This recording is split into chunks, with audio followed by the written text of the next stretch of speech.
Kepolisian Resort Pelabuhan Makassar menangkap puluhan tersangka penyalahgunaan narkoba pada operasi anti narkotika 2021.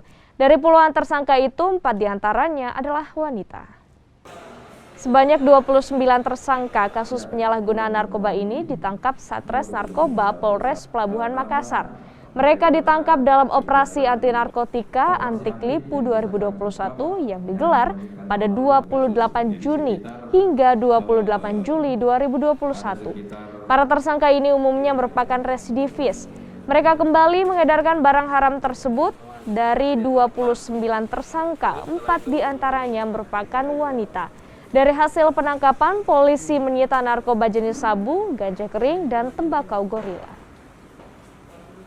Ada peningkatan satu kasus, di mana tahun 2020 dalam rangkaian kegiatan operasi antik ada 19 kasus yang bisa diungkap, sedangkan tahun 2021 ada 20 kasus yang bisa diungkap.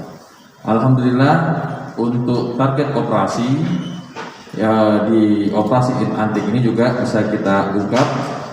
Di samping ada 19 laporan polisi yang lain. Jadi satu kasus target operasi yang 19-nya adalah tambahan daripada kegiatan operasi antik ini.